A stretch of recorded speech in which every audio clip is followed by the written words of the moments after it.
Good evening, everyone. I'm Seth Jones, along with Chad Nuss, our humble wizard here at the Visual Arts Academy and Studio for episode 28 of VAAS Live. We're so grateful that you join us for an evening of conversation, creativity, convergence, if you will, where we talk everything fine arts, from techniques to art history to just ramblings and all kinds of odds and ends. But the goal is to create with you. So the goal is to have you having your sketchbook out, your pencils out, your paints out, whatever it is that you're creating, you're crocheting, needlework, it doesn't matter what you're creating, but to be creative with us so that we can talk and share this experience together wherever you're from. We're so happy that you join us. We do encourage you to give us a like, comment, a share, a follow, something along those lines, whatever platform you're on, but also to get involved, ask questions, let us know you're here. We're super excited for you to join us. Chad, you had an amazing week, a little bit being out of the studio for a little bit, and this is your first big go back in. How's it feeling to be back live, brother? Feels good. Yeah, I was at youth camp with one of my sons all last week. So it was pretty exhausting week, but good week overall. And so now I'm back and looking forward to getting more work done on my comic book. Which I think is absolutely spectacular because if you are watching for the very first time, Chad and I usually pick different projects to kind of work on, bounce around on. I end up typically working on some of my oil paintings and the portraits of my daughters. But Chad, you've kind of decided to go in a different direction. For the first 20 or so episodes, you were working on these very, very large, 6 feet by 8 feet almost, 3 feet by whatever they were. They were massive. These very unique drawings. But you've decided in the last 2 or 3 episodes to switch over to this wonderful third book in your graphic novel series, The Silence, and you've been building out these pages. I think it's just amazing to see these come to life. How excited are you to continue to work on these and let everybody into your process? Yeah, so I normally have like multiple projects going on, which is both good and bad. I mean, it's good because you have the flexibility to work on different things. If you got kind of get burnout on one thing, you can move to a different thing. The bad part is you tend to not get a lot of things done or finished because you're Right? always working on stuff. So yeah, so for the first, like you said, 20 plus issues or whatever, yeah, I was working on these large pencil drawings, and so I kind of put a pause on some of those.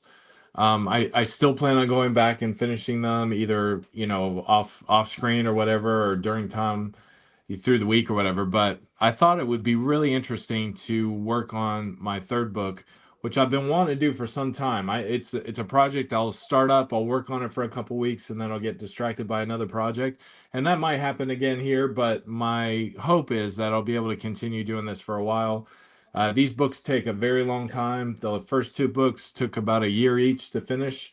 This book's even longer, so it's going to take even longer. So I thought it'd be really interesting for a lot of people to see the process and watch it slowly unfold before their eyes. Absolutely. And we've gotten so many discussions on all kinds of different things from you working on this. And I think it's just absolutely brilliant that, we get to see this come to life. And if you're local, swing by and pick up volume 1, volume 2 of The Silence from Chad. He can give them a signature for you. You can ask some questions about it. And they'll give you a chance to tour the facility here. So if you're in the local area, swing by here in historic Middletown. Come see us, tour the gallery, the studio, get to meet us in person and pick up your copy of The Silence. But Chad, I tell you, it's one of the things that I always think is unique is you pencil and you ink your own work, right? So you're Yeah. going through this whole process. And I really thought about this the last session. Are you keeping in mind that you're going to ink as you draw, or does it just kind of organically happen that because I see a lot of times, let me preface this. We have a wonderful copy of, oh my gosh, what is the Batman? It's Jim Lee Batman, Unwrapped. Oh gosh, which one Yes. is it? I know what you're talking about. I can't think of the name either, though. Oh my gosh, it's gonna hit me. But essentially, it's just the graphic novel, hardcover graphic novel, where it's just the pencils, and you can see where Jim in there has left areas for the inker to interpret. Right, like he's purposefully leaving some things kind of vague, or he's really tightening up.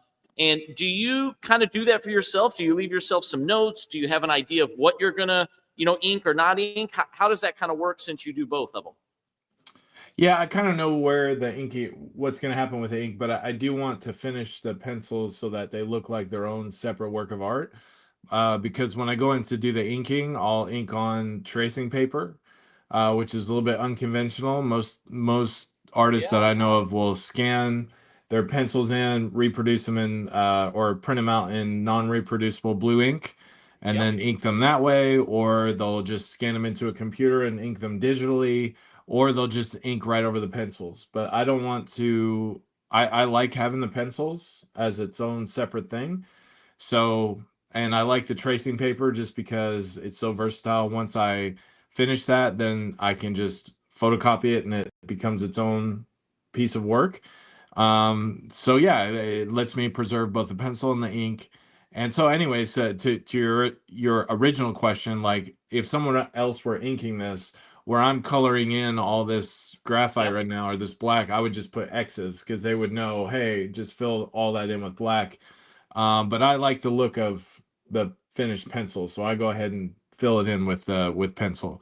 And then most of the other stuff, I try to be pretty tight. There's some areas that it might be a little bit more loose just because I already know how I'm going to ink it.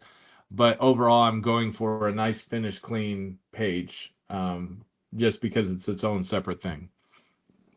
So I am, and you've told me this before, but I guess I just didn't really hit.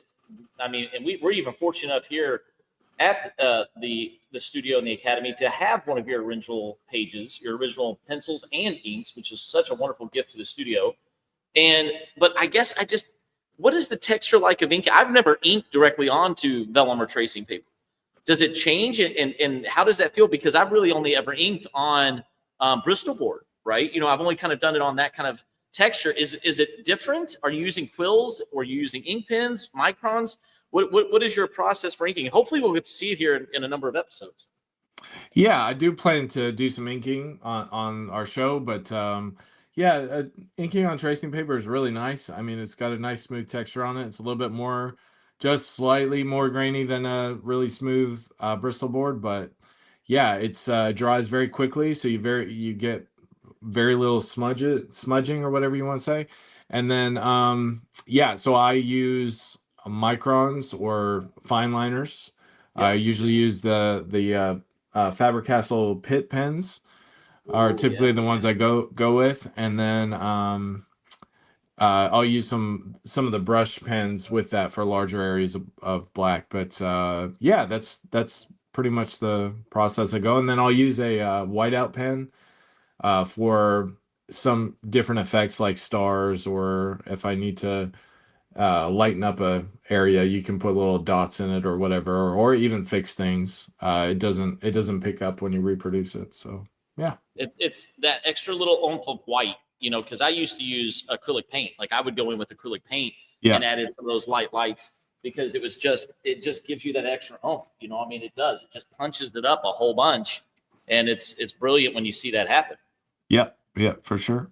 We are currently in both my acrylic painting class and my oil painting class. We're doing a black and white painting because I noticed that a lot of the students were losing their value control, right, Chad? They were like, you know, working very much in midtones, which isn't a problem except for you're not getting high level contrast. And so a lot of their paintings were starting to flatten out with chroma, right, with color. And so we're doing a black and white study, and I'm going to kind of force them or push them to control their values. And do you find that just working in black and white in your graphic novel, do you kind of think of that? Do you remind yourself, hey, I need to push this value here? Overall, this page is a little gray or a little flat. I mean, and I know sometimes you may make a conscious decision of, I want this to be like some of those pages of like the hospital wing, right, where you were showing some of those pages. They may be overexposed, right? They may be super light because you want that ambient light, you want that lightness, you know, all that kind of stuff. But are you thinking in contrast when you work through your pages, or is it just kind of organically come through? Yeah, I do think in contrast, just because I'm primarily I'm all my art is black and white in the book, so I'm thinking about how much I don't know what the word is, but I'm trying to make sure there's enough variety of line and areas of black. Yeah. Yeah. So you don't want it to be too light because then it can get lost and very flat. You don't want it to be too dark unless that's what you're going for, unless that's the lighting. But you're always conscious of it. So what I'm doing right now, this kind of robot figure in the front is going to be much darker, so it stands out against the background. So that's the other thing you're thinking about is foreground, background, middle ground, Yep. and you're using your tone or your, I say tone, but when you're talking black and white, you don't have a lot of midtones. So you're just thinking in terms of contrast. How much black am I putting versus white? And what do the shapes look overall? Yeah. So, and then as far as like gradations and things, I think, well, if this were ever colored, some of the lighting could be done like digitally or with color, those kind of things. So I use patterns and marks to create gray tone, but I don't think a lot of gray tone because you're primarily communicating through black and white Right. inks. Yeah. Well, I think it's the mark making. I heard you say marks and stuff and hatching and cross hatching. That to me is what makes it so visually interesting. Is you are working kind of in that black and white, but those marks give you so much texture and variety that it's still visually appealing. Yeah. Yeah. Yeah. And I've seen like there's some of the professional like masters at this, they can do some incredible stuff with pencils as far as just knowing the ink being flat, like they're not doing grades, they're just doing mark making, and they Yeah. can really create some intense like value contrast, but also lots of gradation using cross hatching and hatching. It's really amazing what some of these artists can do. And I think those pins. Obviously, I'm a fan of penciling, right? But I think you had made a comment either last episode or the episode before about Jim Lee's inker being exceptional, and I'm like, yes, absolutely.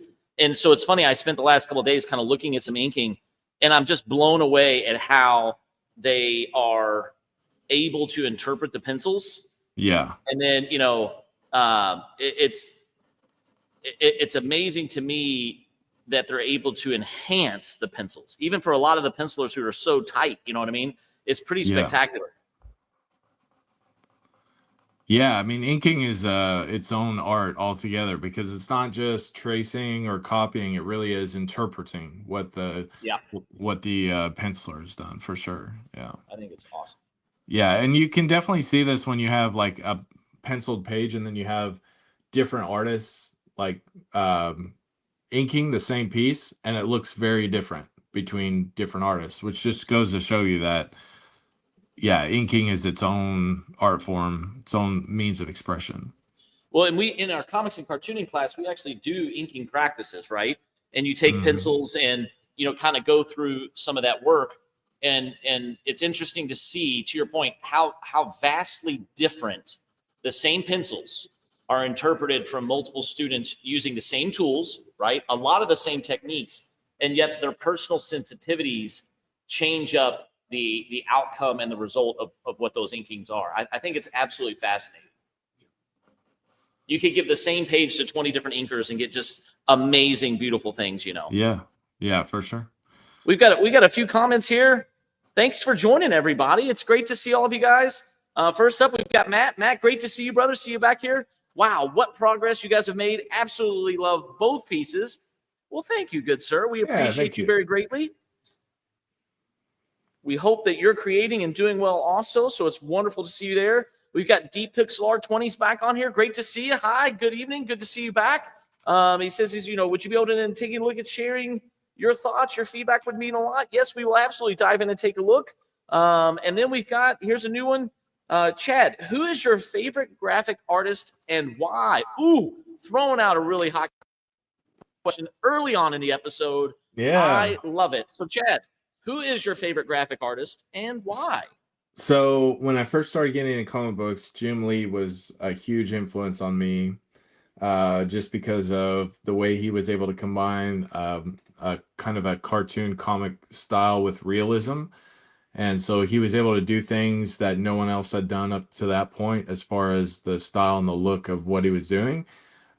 He's still definitely in my top, 5 artists of all time, comic book wise, but he's kind of shifted down a little bit just because over the years I've seen his stuff is a bit repetitive, which I think, he's running DC, so it's not like Right. he has all this free time on his hands. He's got to kind of like pump it out really quick. So I can only do so many Batman standing over a gargoyle under moonlight, under rain, before you're just like, okay, I've seen that one 100 times now. But that is not a critique of him. He's an amazing artist. He can outdraw me any single day. So Absolutely. I still love him. But I think my favorite would be uh, Jeremy, or I don't know how to say the Spanish version, but Jeremy Opeña. Yeah. Um, his stuff is just incredible. I've shared a little bit about it in on a couple other episodes. His I've got it right here. He did this seven to eternity, which his art, as you can see there, is just, I mean, even by the cover, I'm trying to make sure the shine, there we go. Just by the cover, you can just see his stuff is just incredible. It's that same thing that Jim Lee did, as far as the realism on top of the, combined with the fantasy, or combined with like the comic book genre. Let's see if I can find one or two other pictures in here. He's got so many amazing, like, his storytelling is so easy to follow. It's so, like, beautiful, and really every panel is composed so well. The coloring is incredible, and I know he's not primarily the person doing the coloring, but just the way it's laid out. And yeah, I mean, look at that monster right there. It's just crazy incredible. Yeah. And then he's got in the back of this one, I got the deluxe version just because I wanted to get all the Little little extras. Yeah, I extras. know. They get me with uh, that too. yeah, he's got like these sketch character designs in the back that are Love it. just amazing. So yeah, so I would say he's probably my favorite, and I would still argue probably one of the most underrated comic book artists in, probably today, alive, working. Um, so that'd be the main one. I think back, I loved all the 90s image artists like Mark Silvestri, Todd McFarlane, those guys, Will Sportaccio. I love those guys. I would sit there and just like pour over their books. I would never read them. I would just look for the art. I mean, even Seven to Eternity, I've thought many times about reading it. I've started it and just didn't get through it, just because I like the art of it rather than the story. But Right. I should probably read it since I'm writing my own comic book stories too. So, um, yeah, those would be the main ones. And yeah, every once in a while, like, oh, I thought of one the other day because someone else has asked me this before, and I never think to say. If you've ever seen David Finch's stuff, Oh yeah. his stuff is incredible, and he's Yeah. got like YouTube channels where he'll like teach you how to draw like in his style, and just his stuff is amazing. Like you'll sit there and watch him on a YouTube channel, like draw a hand or draw a face, and like for me it'd take like 10 or 11 or 12 or 20 tries, and he just like, in one single try, it looks amazing. So yeah, someone like that is incredible. He's someone I think of that can do in with pencil and translate it to ink in a way that's just beautiful. He uses a lot of hatching, cross hatching, and that kind of thing to make it look three-dimensional, even though he's working in flat tones. Yeah. Yeah, it's pretty amazing. So those are probably be some of my top ones. I saw some art the other day by, I can't think of his first name. I want to say Sorenko or something, but he was back with Stan Lee, all the original guys, and I never really paid attention to him. And then I saw like a post about him on Facebook, and I was looking through his art, and he has a bunch of old sci-fi stuff that I just thought was like incredible. Yeah. Um, Maybe it's Steranko. I'll have to look him up here in a minute, but yeah. So those would be my top ones. Would definitely be Jeremy Opeña, Jim Lee, Will Portacio, Todd McFarlane, those guys. Yeah, for sure. We got a question there for you if you want to go through it. I can say that I've always really liked Frank Frazetta. I've always thought it was a very interesting, style, and it was very provocative. But I always thought Frazetta was great, and I love seeing some of his work get a lot more credit now than it used to. But I mean, what about you? Do you like Boris, Julie Bell, Frank Frazetta? How do you feel about those guys? The other one I'm super familiar with is Frank Frazetta. I've seen, I think, Boris's stuff. I'm not as familiar with Julie Bell, but Frank Frazetta obviously is the OG master when it comes to like fantasy art. I mean, he's just got those incredible paintings of like these warrior gods fighting each other, and a damsel in distress and a dragon and all that kind of stuff. I love his stuff. So yeah, I mean, he's just incredible. Well, I actually, one of the things that I love about Frazetta's stuff is the photos of him like doing the work. Like he has these most epic photos. I think I saw one where it was like his daughter on like a 3-wheeler, and he was in the yard with like a paintbrush, and it was like this epic just scene. I'm like, they must have lived just an adventurous life. You know what I mean? Like just Yeah. all around adventurous life. And some of these artists, they live that way, right? They get to live this crazy adventure. But somebody I used to love that I haven't really, I mean, and I don't get to read a lot of books much anymore, but was Sam Keith. Are you familiar with Sam Keith? Yeah, I remember him. Yeah. Man, I used to love, because it was just so different. Same reason I guess I liked some of the other artists is that it was just uniquely different, right? I remember reading the first couple of comics of the Max, going, this is comic book work? This doesn't seem right. Like, because it was not DC, Yeah. it wasn't Marvel. It just felt so different, not only in the pencils, but also just with stylistically, you know what I mean? Like, I mean, it was just these cool shapes and these cool forms. And so I really enjoyed Sam Keith. I thought he was absolutely brilliant. I know he did some other work. Like, he did this really cool, Wolverine is obviously one of my favorite characters, but he did this really cool Wolverine issue I've got somewhere. And so I think, there's a lot of artists that have done some really unique things that were not quote unquote mainstream, that were probably they were very influential for me. And, I'm sure some of these guys were influential for you as well. Yeah. Another one that I never think to mention is Mobius. Why do I know that name? He did like Silver Surfer. He did a lot of like old sci-fi type stuff. He's a French illustrator. Probably big back in like I want to say 60s, 70s, and 80s. But yeah, his stuff's really cool. I found that this guy, Jim Steranko, which yeah, like I wasn't like super familiar with his work, but someone had put a Facebook post, and I was like looking through some of his stuff, and I was like, man, this is really cool. Like, it's definitely old school style, but like yeah, it's just really neat. I don't know if you can see. Let me see if I can put it live here. There's a small one there, but yeah, just like kind of that old style. Yeah. Like, I was just looking at that and I was like, man, look at all the detail and the coloring and everything.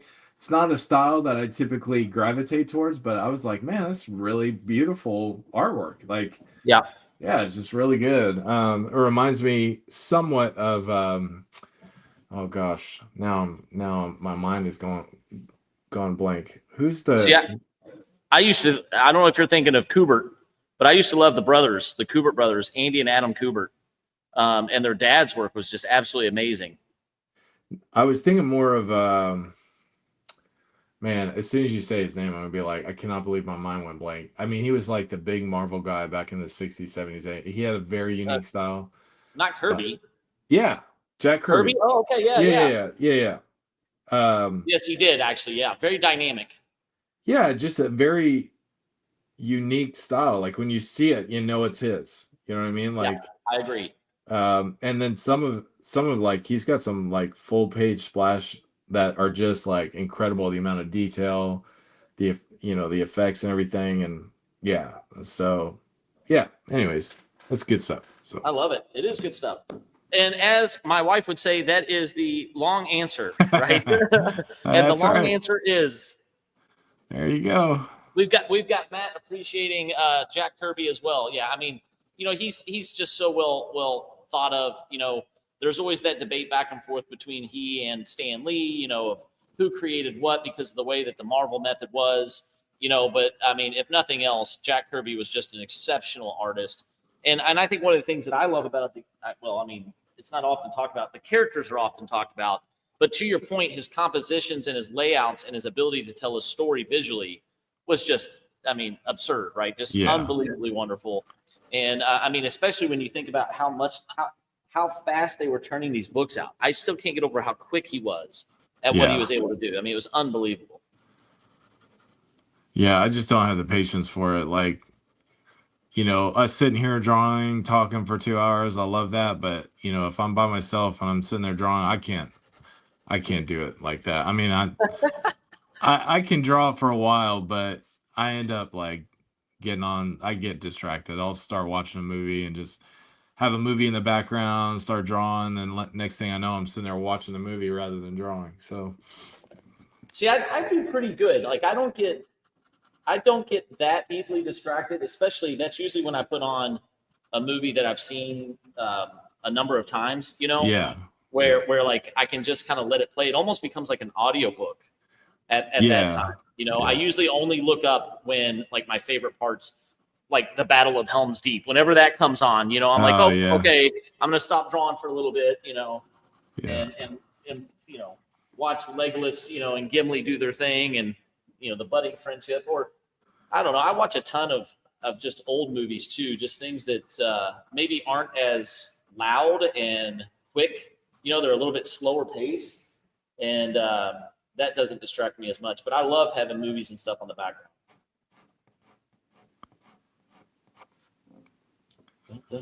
What about you guys? Do you guys usually have audiobooks? Do you have movies on? What's your favorite thing to create to?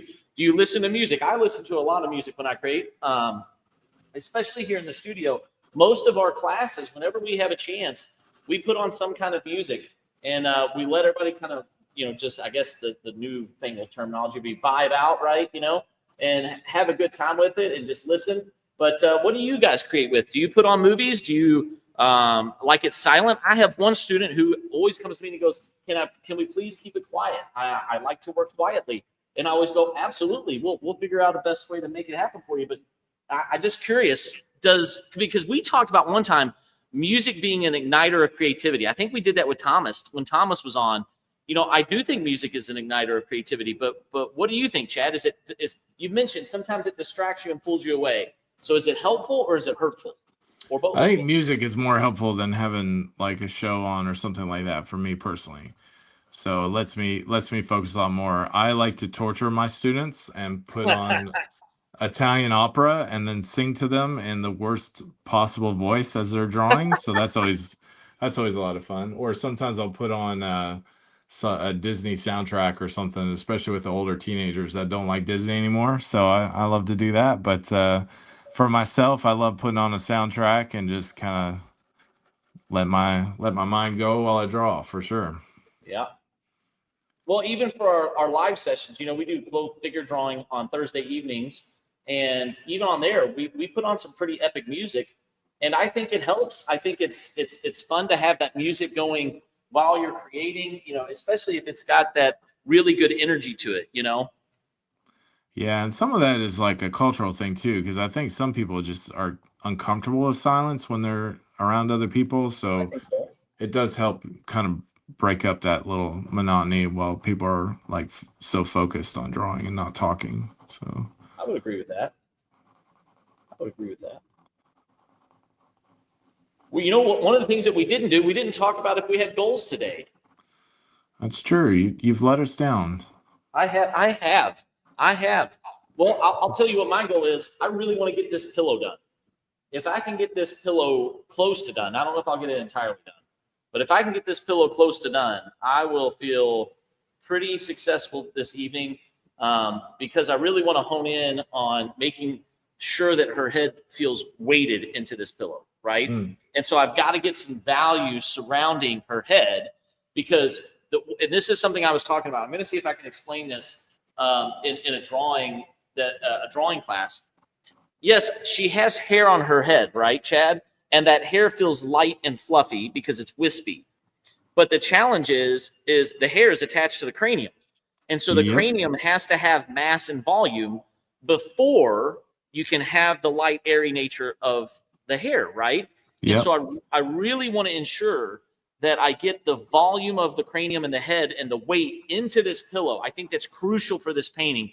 If it doesn't feel like she's actually in the pillow, I don't think I'm going to achieve what I'm trying to achieve here. So I really got to get some value around. I've got to get my imprimatur. I've got to get my grayscale values into this pillow so that I can start going in and pushing the blacks and the darks and the lights to really give it that emphasis. For instance, if you see here on the left-hand side of her forehead, guys, right here in this section, this needs to be pushed darker, right? This really, it's because she's really got to have that weight. I've got it down in here and I've got it over here, but right in this area of the cheekbone and the eye ridge, I've really got to push that a little bit more, or else it's not going to have that sensitivity of the weight.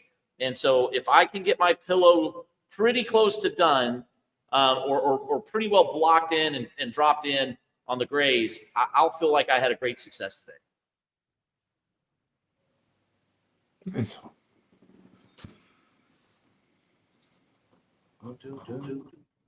What about you? I know you kind of set goals, but you don't hold to those as tightly. You kind of work very organically, at least in my opinion. But what do you think? You got anything that you're trying to, something on that page that you're like, man, if I can get this figured out today or worked out, I'll feel pretty confident? Yeah, I think my main goal today is getting this robot face pretty close to being done. And then if I have more time, get down into the body. He's in the foreground, so I want him to have, you know, good detail, good values, those kind of things. So that's mainly what I'll be working on right now. Now, last week, if you guys were here for this episode or go back and watch it, you had talked about that you had some of those faces on the right-hand side. There were some that you felt really good about. You really liked the hand. You were struggling a little bit with one of the guys in perspective. You were afraid they weren't balancing out. But what I would argue, now that we see even more work being done on that left-hand side, Chad, they read significantly better, right? Because you have some kind of comparison, right? That robot head in the foreground now has a little bit more, you know, texture to it. It's got a little bit more value to it. So the other elements read better, if that makes sense. And so I teach a lot of my students, and I think this is helpful. I'd love to get your thoughts on this, is sometimes you want to wait and be able to compare certain elements when you have more of the piece done, right? Mm-hmm. Because you may go, oh gosh, now this actually does read well, or oh boy, that's fading pretty harsh, or boy, that scale is way off. Do you think that helps too as you continue to work that page? Are you constantly kind of comparing this element versus that element, or how does your mind kind of process that transition? Oh yeah, definitely.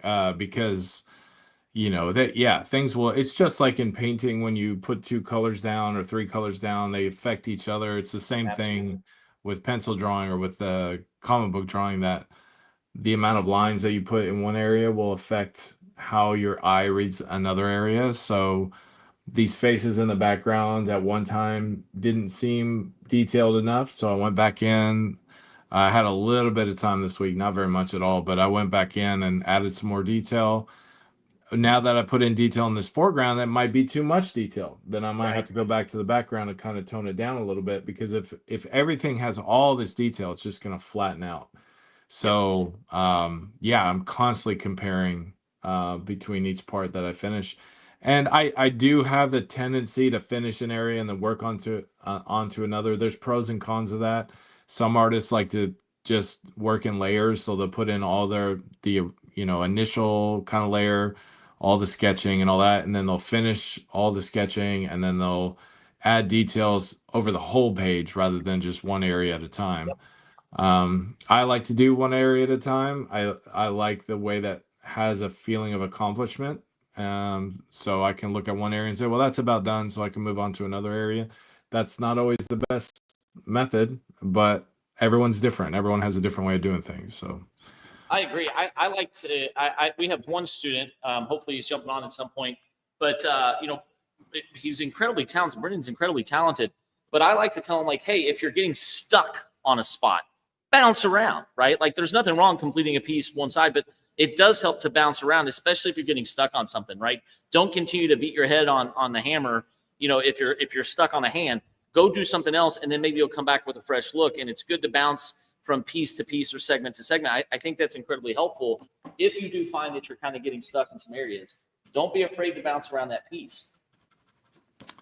Yeah, and when it comes to detail, I do a comparison even within a figure as well. So like, as I'm working on this head, like, you know, I'll add more detail, and then if I feel like the whole thing is too detailed, I'll take some away. Sometimes I'll look at reference. So there's been a couple reference, like sci-fi artwork stuff that I've found on social media that I've looked at, not to like copy their particular style, their particular design or anything, but just to see how they work detail versus Inspiration. non-detail. Yeah, And absolutely. you know, you can, there's one in particular I'm thinking about that there was actually they made an AI video and it was actually really incredible. Like the amount of, I don't know how they did it, but it was really beautiful. It's super futuristic sci-fi or whatever. So I was looking at the design that they had of some of their just as some of the characters, like they were kind of android, the half human, half robot type stuff. So I would look at their the mechanical parts, and I would just look at the balance of like some areas are really plain, and then some areas are highly detailed. Some are like highly detailed over the whole thing. When you have too much detail, you have to be careful. Not only does it get flat, but sometimes your eye gets confused and you can't see Yeah. exactly what's going on. So you've just got to balance detail with simplistic shapes as well, just to give your eye kind of to guide your eye through what you're drawing. So as I'm doing this robot head, I'm always thinking about that. How much detail am I putting in? Do I need more? Do I need to take away as I draw? Well, and it helps to have a conscious decision of a focal point, right? Especially in Yes. storytelling, because it's amazing to me. I think one of the things that gets lost sometimes in comic books is, and I don't know if you've ever done this. I have definitely done this. And if you're one of our watchers right now, we're so grateful that you're joining us. I want you to chime in on this. If you read comics, chime in on this. Have you ever found a book where you kind of get into it, but then you end up just kind of cruising through panels, right? Because it all just kind of becomes like, I think you kind of put it like there is no focal point. It all just kind of blurs in together. So all of a sudden, there's almost not a good pace to storytelling. So you just kind of fly through it, and you just kind of quickly go from panel to panel to page. And next thing you know, I'm like 6 pages in, going, there wasn't really a whole lot told in that 6 pages. Like it was just kind of it felt like a lot of filler, not even just from a storytelling standpoint, but from an artistic standpoint. And I'm going, boy, that just really wasn't to me well executed, if that makes sense, right? Because Yeah. everything was so much, there was no key takeaway, there was no focal point. Yep. Oh. And those are the books I usually don't end up finishing. You know what I mean? Like I get to a point, I Yeah. go, okay, yep, struggling. Well, it's like even in literature, you can have a book that is just the writing is just filled with a descriptor of every little thing. And eventually you just get so tired, like, you're like, I don't need to know what the buttons look like or this looks like or that. It's like, just give me the essentials that move the story forward. And it's kind of the same thing with drawing. Like, I agree. Well, it's you, definitely a challenge. I mean, I have that challenge when I'm writing. Like I yeah, get carried away because I'm like, well, I know what it is. I'm like, yeah, but none of my readers probably care.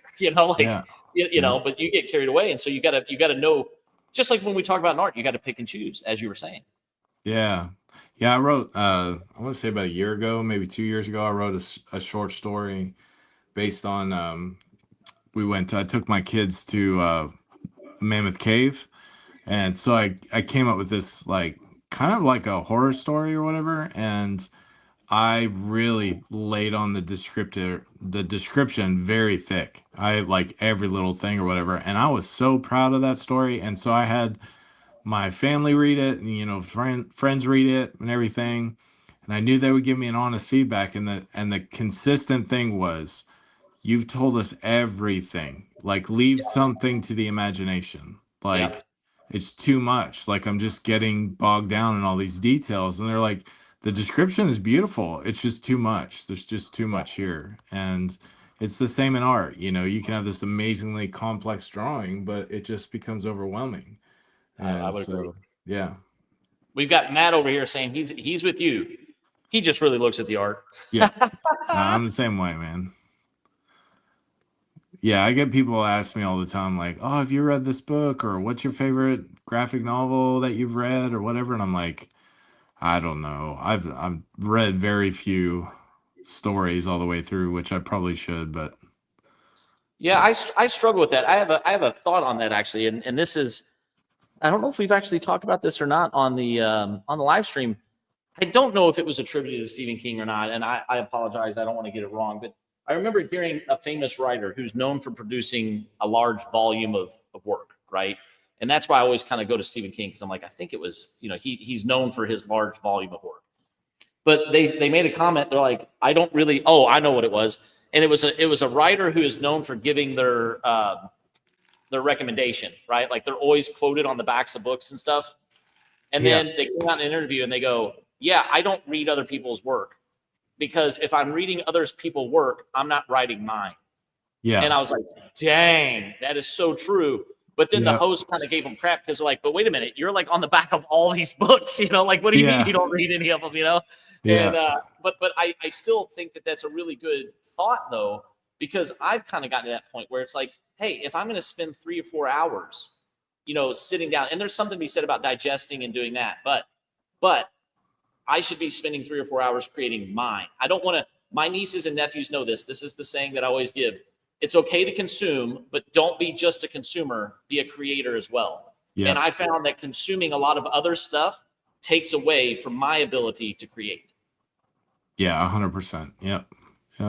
Yeah. I mean, there's something to be said about both. I mean, there are those artists that have an encyclopedic knowledge of whatever field that they're in. Like I think of Quentin Tarantino, and I've heard, interviews of him, and he'll just rattle off like old school film references because he's watched them all. And there's something to be said about being that educated. And there are times where I think, man, I really should spend the time to be like, almost on an expert level of like art history or comic books or sci-fi novels or whatever. But then I get back to that whole thing. If I spend all my time doing that, I won't create anything. So it's, I guess it's just a balance of. It's a double-edged sword. I mean, and I think, I mean, me personally, I think you can do both along the way, right? Yeah. It's good to take breaks and it's good to be healthy, but if all you're doing is consuming, then you're not creating, or if all you're doing is consuming, you're not creating at a high level typically. Right. Yeah. Because you're so focused on consuming. And it's just like, I jokingly made the original statement was to my nephew, who at one point wanted to go into video game design. And I said, well, just playing video games doesn't get you to design video games. Yeah, you need to learn how to code or character design or write or do something else, I think that's the big thing, right? Is be a producer, a creator, and then consume to help influence your creation. Does that make sense, Chad? You know what I mean? Yeah. Use things that are going to motivate you and encourage you to go and do your own stuff, not to sit there and go, oh gosh, I don't want to, I'm just consuming all this and it's not helping me with my work. I think that's a big, big aspect, at least for me.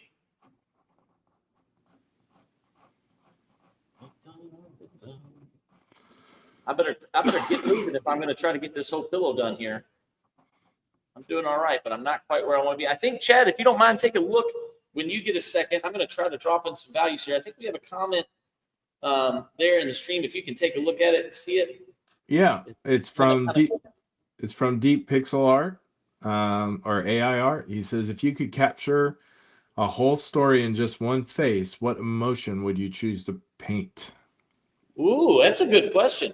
Ooh.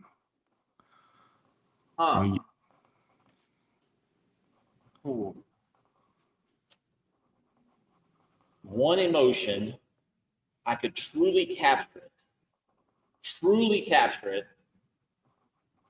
Right? Is that what, am I reading that right? Let me see. Yeah. If you could capture a whole story in just one face.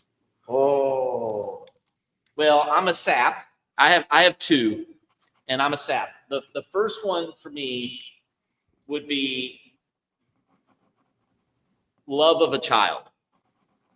Like if I could capture that emotion of the love and joy you have for your children, right? Like, you know what I mean? Like if there was a facial expression I could get for that, I think it would be amazing for me because that's very deep. But I think if I could capture the emotion, the second one would be pure joy. Because I think if people could see a painting of pure joy, they would get to experience a little bit of that joy as well. Does that, you know what I mean? Like if I could perfectly capture the sense of joy, I think people seeing that would experience joy also, because it's just contagious, right? It's like a good laughter, Chad. You know what I mean? It's like that hearty, people start laughing and you don't know why they're laughing, but you start laughing with them because the laughter is so good. I think if you could capture that essence of joy, then that joy would be contagious. And I think that would be really, really neat. What a great question. it's so funny. It reveals our personality because I am the exact opposite. I would want probably like grief or pain or sadness, because I think everyone experiences that. Like everyone relates to that, just because of the nature of our world and the human experience and things like that. But my second would definitely be joy. Like it would have to be both of those. Like, yeah, I think that would be What I it. think is interesting though is there is a commonality there, and the commonality Yeah. is that we believe people could experience it from that, right? Yeah. Yeah. I think that's interesting. Well, I mean, in essence, when you create, you're sharing, right? And don't get me wrong, I know there's people who are like, well, I don't share my artwork, or I'm creating it for me, and there's nothing wrong with that. I'm not saying that. But in essence, when you create something, it's usually meant to be shared at some level, right?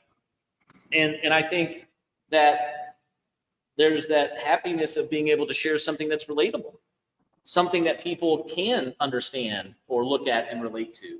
I think there's a lot that comes from that, right? Like the shared human condition, right?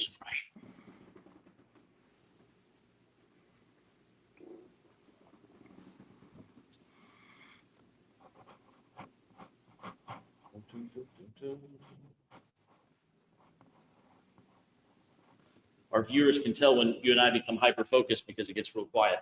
Yeah. We're like, oh, I've got it. I've got it. Oh, you got to be a little bit quicker than that. If you guys have just jumped in and just joined, we're so grateful. Again, we're the Visual Arts Academy and Studio. We're a fine art academy and studio out of Louisville, Kentucky.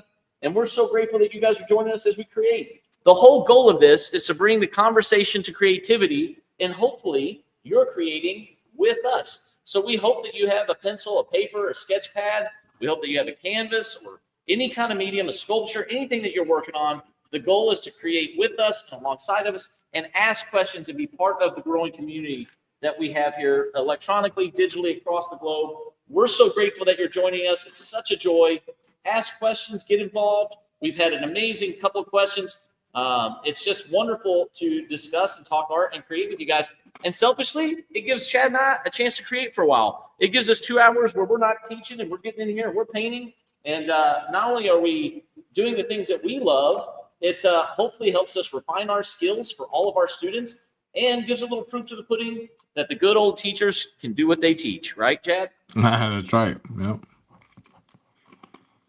I do think that's incredibly important. I think it's incredibly important for artistic educators to be able to show their creativity in their work, because it is like, it's easy to criticize, right? Chad, we spent a whole episode, I think it's 2 or 3 episodes ago, about critiquing and how that can be, very, very beneficial, but it can also be challenging. But I think when you see your own work, or you've even said it like, hey, look, I'm making mistakes here, I'm struggling here, right? I think getting to see your instructor or your coach or your teacher do their craft, I think there's some validity to that. I think it helps.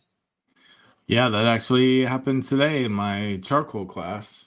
We were doing basically and this week we have a combination of powdered charcoal, vine charcoal, and compressed charcoal, and we were drawing. We were doing animals, and I had them do 3 drawings. So the first drawing was of a horse cast, and they had to go from light to dark. So they had to start with light tones and layer and layer and layer to get to their dark tone. Then the second drawing was from some master copies, and they would have to go from dark to light. And then the last one was from a cast face. We didn't get to the last drawing, but either way, it was a cast face of a gorilla, and they would combine both techniques. And so I went ahead and started with the going from dark to light, and I picked the rabbit from Albrecht Dürer, Yeah. Dürer, Oh, or yeah. Dürer.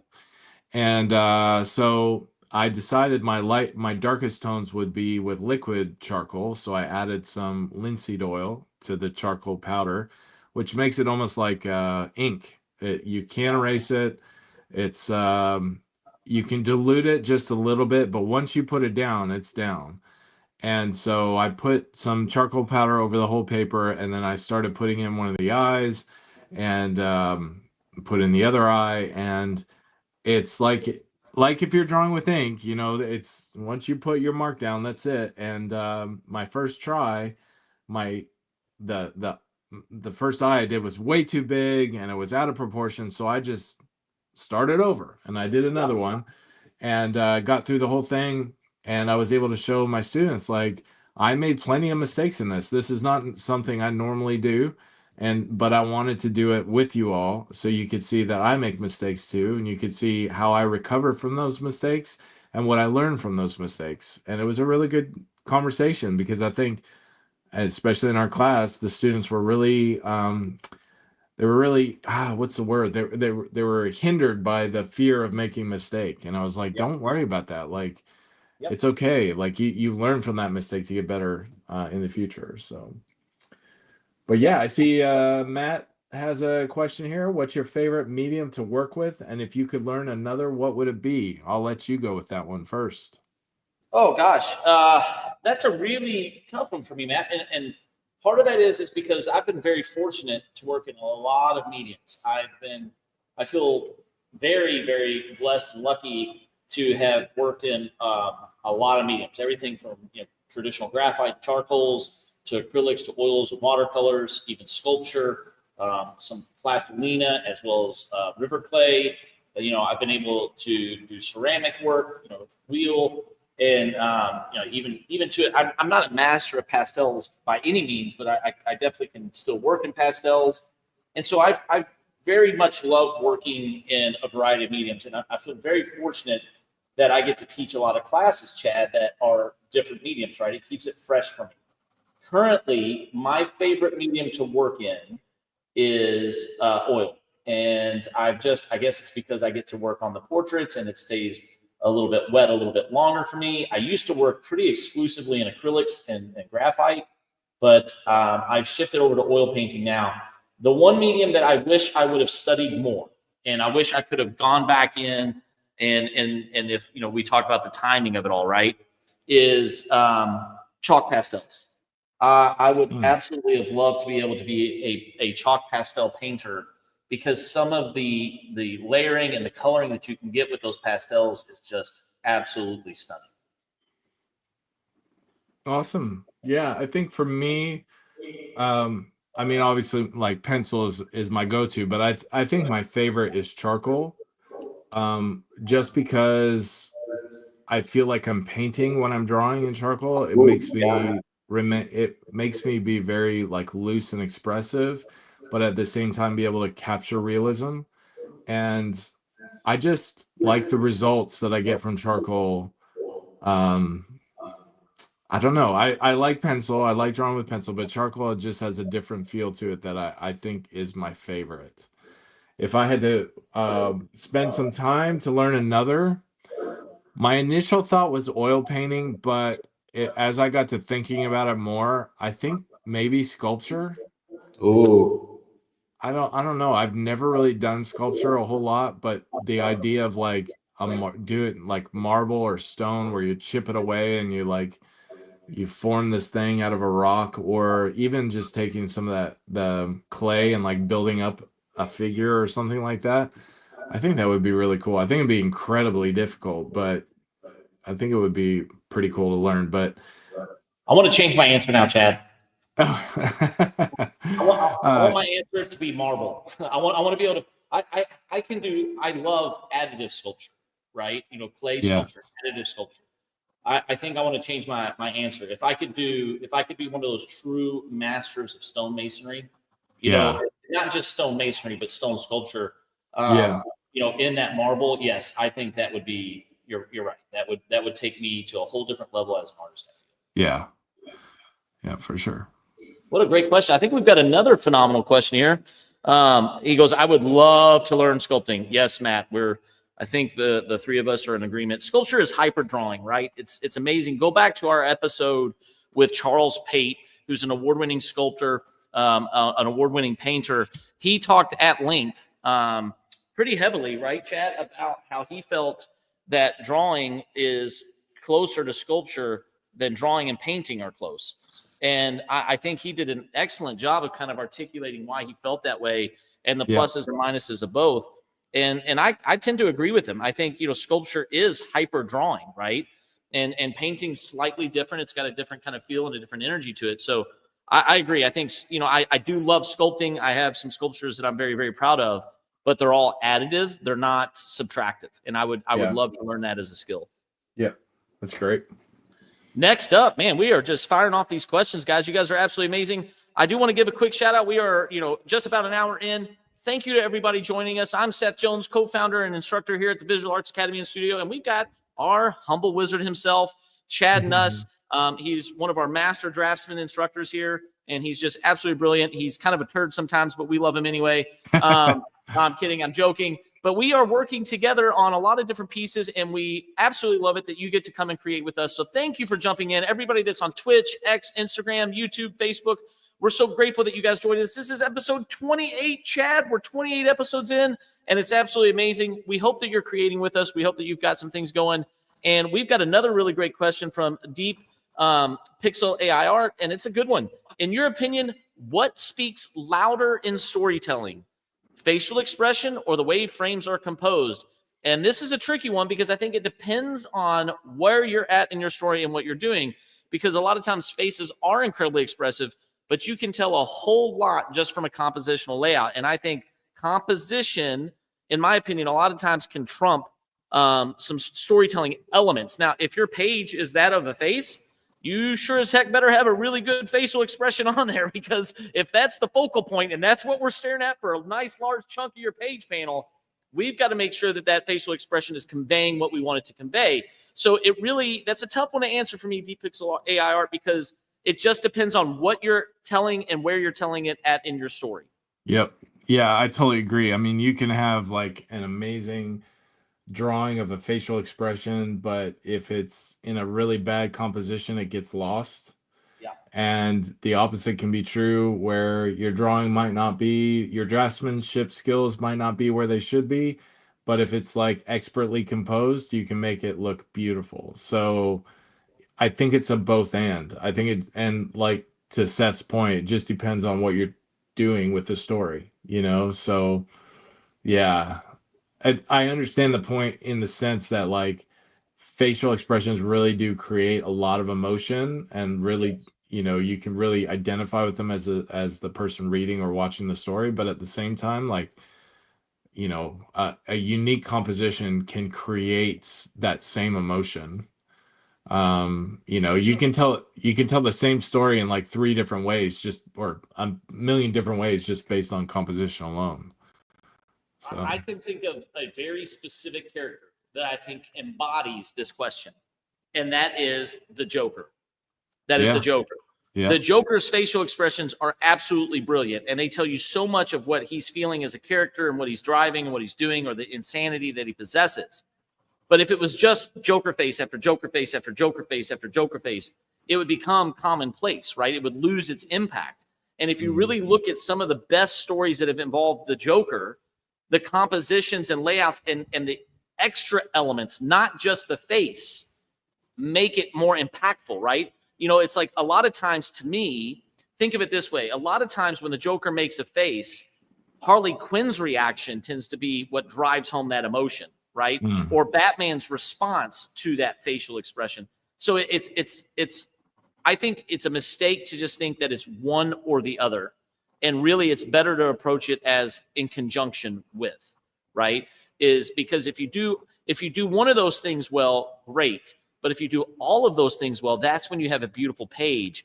And that's when that page speaks and resonates. And you go, holy moly, this is spectacularly done, right? You may go, that's a great facial expression. That's a great composition. Or boy, that 1-point perspective looks really good, Jim Lee, right? Because he was a master at, perspective drawing. But when you do all of them combined, Deep Pixel AI Art, I think that's when you go, I've got something, right? Something really special. So don't try to isolate which one's better. In my opinion, make it where, make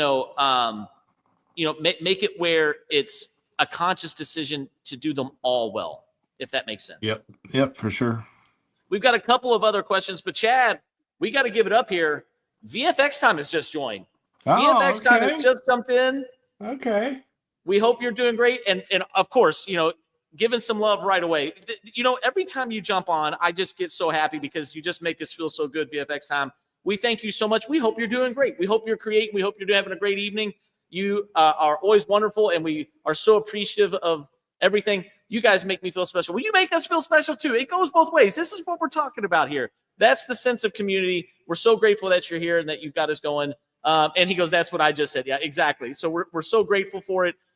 It's wonderful that you guys have jumped in. We do have another great question or a comment here. And this is what we're trying to get to. How great would it be if Louisville sculptor Ed Hamilton could join you for a live session to discuss sculpture? I think it would be absolutely amazing. If anybody happens to know Ed, please give him a shout out. Let him know that we're interested in having conversations with him. We are bringing on some different artists. We've had a couple of award-winning sculptor and a painter. We've had Thomas Tupper join us as well. And not next week, but on July 5th, you're going to want to make sure that you join us. We have a wonderfully talented young artist. Owen Rarick is going to be joining us. If you've seen any of our social media, he's kind of doing an artist in residency here upstairs next to Chad's studio. He's a brilliant young artist. We're going to have him jump on and give us a unique perspective, Chad, of what it's like to be to be in university for fine art as a current student going into his junior year. It's been amazing. I'm very excited to get his perspective, Chad. I think it's going to be a great conversation on July 5th. What do you think, bud? No, it's going to be horrible. You want to paint the emotion of sadness for people. I said right. Joy. No, I'm excited about it. He's an amazing artist. And yeah, I had a little bit of time today in between class to sit and talk with him and just learn what he's working on. And yeah, he's very special, and yeah, his talent is incredible, especially for his age, for sure. So well, and he's got a unique, if you guys want to go take a look at it, it's owenrarickart.com. You guys are going to want to check him out. He's absolutely brilliant. But I think he's got a very contemporary feeling like Norman Rockwell. He does a brilliant job of a good way of putting it. He's like a very kind of contemporary Norman Rockwell. And I think it's almost kind of a fish out of water because he's telling stories uniquely in some of these fashions, and I'm excited to see that growth. So mark it on your calendars, put a reminder in there, or just join us every Saturday like you guys do at 6 to 8 p.m. Eastern Standard Time. We're going to be having some guest artists coming on, and we hope that maybe perhaps Ed Hamilton from Louisville will join us. VFX Time says, Seth, I haven't seen you for like a month. Well, we haven't seen you on here. I've been missing you too, man. It goes both ways. You'll pick up the phone, give us a shout sometime. I'm kidding, of course. No, I had some other obligations. I've had some things that I've had to do, but it's absolutely wonderful that you're back on. It's wonderful that I'm here with you as well. I've been working on some paintings. I've got some watercolors. I just started a grid system for another one. Maybe I'll show that, Chad. Maybe I'll show that early stage of that painting that I just started. But we're so grateful for everybody. Oh my gosh, we just had a whole bunch of people jump on Instagram. Tom Tupp, thanks for hello, fellow VAAS. Hello there, brother. Hope you're doing great. E-Girl, oh my gosh, I know. You guys know that I am horrible at names. So if I butcher these, I apologize. But we've got Shannon Stuber. We've got E-Girls, Mom 14. So great to see you guys. Danny Hoop, Lively Lemon 2. Man, Chad, I can't just read off these names. But for everybody that's over on Instagram, we thank you so much. Everybody that's over on Twitch, we're so grateful for you. And we've got a number of questions coming up. We've got like 4 or 5 here, Chad, in the feed that we're going to do this. But VFX Time says, I missed last stream too, but the previous one where Chad was alone, you don't know what happened. It was a different Chad. That's hilarious. The Chad comes out, right? It's amazing. Ever since he got his wizard costume and the staff and the hat, it is a different Chad. I tell you what, the humble wizard has come to life, VFX. It's such a great naming thing. You have no idea. Janice says, hi, guys. Hi, Janice. We hope you're doing well. Hope you're creating. It's wonderful to see you.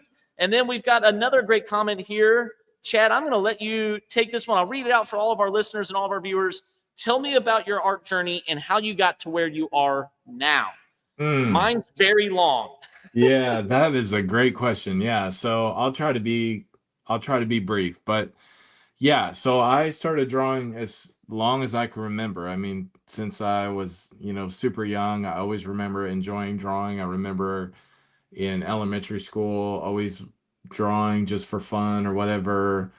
And yeah, so very early on, I had a lot of relatives and friends encourage me to continue in art, and I was very thankful for that. So in around middle school, early high school, I discovered the book How to Draw Comics the Marvel Way, and my uncle bought me my first comic book, and it was Uncle Steve, who I think you said, Seth, your Uncle Steve got you into Uncle art, James. right? Yes, another uncle. Yep. Oh no, I'm sorry, Uncle James. I can't believe I said Uncle Steve. I That's don't even know right. where that I don't even know where that came from. Yes, Uncle James. Can't believe I said that. So yeah, Uncle James. Um yes, my Uncle James got me, and he's actually on my first book. I dedicated my first book to him because he was the one that got me my first comic book, and then my mom bought me How to Draw Comics the Marvel Way. And from there, I started coming up with my own characters. I had a group of characters called the Silent Knights with a K back in high school, and it was kind of the seed of what is the Silence now.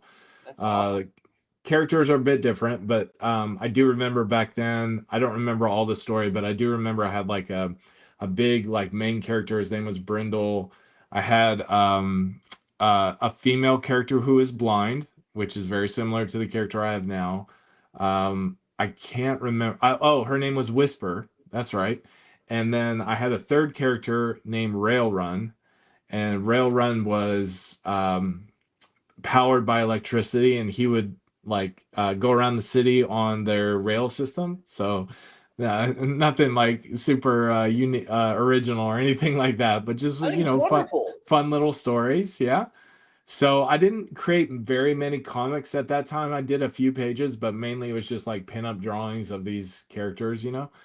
And so yeah, so then after high school, I went to college. So I went to the Ontario College of Art and Design in Toronto, and yeah, spent my time there getting my degree in art and illustration. Communication and design was the actual like title, but the main, like whatever you call it, the major was Right. illustration. And after that, I had some aspirations to go in animation. I was trying to figure out my life. My father had passed away, so I had kind of like a quarter life crisis. Yep. So at that time, I got into religion. I got into philosophy. I had become a Christian in college, so that changed a lot of the way I thought about art and the way I viewed the world. And so my art became very philosophical. I started doing a lot of conceptual abstract work for artwork, but I also kept doing the comic book. And so the comic book over many years changed from Silent Nights to The Silence. And it changed from this, like, high school, middle school, typical superhero story to more of a sci fi philosophical story. And yeah, that took many, many years for it to change and go that route. And Well, then then, personal growth changes the story, right? I mean, what's that? I'm sorry? the personal growth changes the story, right? Yeah, yeah, yeah, exactly. Yeah, I mean, it's impossible to divorce your life from your art. It's just going to come out in your art inevitably. So yeah, so I was doing both. I was doing the comic book and I was doing abstract art. There were times where I would get kind of burnout on both, and I was also involved. I had a lot going on in my personal life. I got married. I've got 4 kids. I was pursuing a master's degree in theology. I was holding multiple jobs, so there'd be spans of my life where I wouldn't do much art at all, and then there would be other spans where I would get back into it and that kind of thing. So yeah, so then over the years, I just continued to work and made my 2 books and worked on some personal things for myself. I tried to do some freelance, but really hated it. I mean, just I hate it. We can relate. We can relate there. uh, it's just whenever I would get a commission, I would try to be excited about it and I would really try to get into it. But as I'm doing it, all I could think about it was all the art that I wanted to do for myself, and no amount of money was enough or exposure was enough to really motivate me to do art for other people. So I just decided to work a regular job to pay my bills and be able to do the art that I want, and we'll see where that goes, as I live. So That's the really brief overview. So And then you got to be an amazing art instructor at the oh visual. yeah, I'm sorry. Yeah. Up to the present day. Yeah. Of course. Yeah. Which is So a life goal though. You'd said you always dreamt of being able to instruct others, correct? yeah, so and I'd done that in various ways. Like so I taught before, mainly like Bible classes and theology and things like that, because that's what my master's degree was in. So I did a lot of that, but I always loved the idea. People would always ask me about drawing and like improving and what to do and that kind of thing. So I had met Seth through, well, his cousin is my friend, and so met him through him, and then got connected here. So the opportunity to be able to teach and to build into to others and to mentor them has been always something I've wanted to do. So this was a pretty amazing opportunity. And we are so glad to have Chad Nuss instruct out of VAAS. It's absolutely amazing, and when you see student growth, it's just absolutely spectacular. I think it's interesting, some of the similarities, Chad, with stories, how you have somebody who influences you at an early age and it cultivates a lifelong journey, isn't it? I mean, it's amazing, Yeah. right? Yeah, for sure. We've got, I'm going to try to go through here. He goes, holy crap. Or actually, he just goes, holy, this guy has done everything.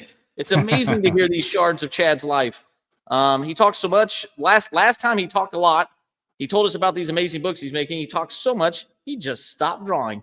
Well, sometimes it happens. Sometimes you just get going and you keep telling these stories, and they kind of take you away from it because you just get so passionate about it, and it's a joy. Yeah. It's such a good time. Yeah. Let's see here. I'm going to try to scroll through and see what we got. Some. Oh, this is a good question. What do you enjoy more in art? The moment you start with a new idea, or the final touch of detail? I'll let you start with that one. I need to think about that. Well, I think they're both uniquely different.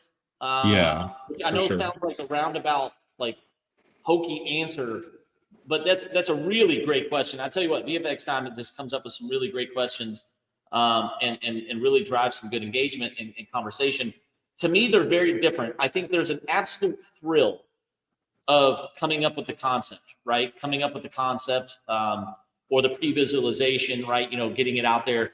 And I'll put up here in just a second, Chad. I'll put up the beginning of my next painting after this one, because I have about 20 pictures that I've taken over time that I want to become paintings. And so a lot of times I begin painting them in my mind, deep pixel AI art, before I ever touch them, right? Sometimes it's years. Sometimes it's pre-visualizing in my mind for years before I go. So when you actually put that first mark down, it's absolutely exhilarating, right? Because you go, here we go, right? The journey's begun. Here we go. It's time to start. But then I think, the completion releases so many endorphins. There's so much joy that comes from completion that it's I don't know. It's like, gosh, this is a tough one. It's like breathing in and breathing out. They're both needed to function, right? And so you have to begin and you have to end, or else you get stuck. And so, for me, it's one is that breathing in of, oh, here we go, and then the sigh or the breath out of creation when you breathe out and you go, it's done. And I think that is just both are equally exhilarating, just in different ways. It truly is for me like breathing in and then breathing out. Yeah, I would agree. I mean, I think there's definitely an excitement about starting a new artwork or a new drawing or whatever, but then that sense of completion is just, that's a whole nother level. But I think sometimes in completion, I'm almost like, okay, now this is done, now what's next, kind of thing. And sometimes I lose the appreciating something I've finished. But I think if I had to pick one, I think it would be starting a new one. I think that's the one I would like better. See, I think that's so interesting, because I mean, I'm kind of that same way, but then I'm sitting there going, but I also really enjoy the completion, because so many people begin and never finish. Yeah. And I love being able to finish. I like this, though. I'll put this up on the screen because I like what VFX Time says here. I like everything, but I find the research part, if needed, really cool because you end up learning something new in depth.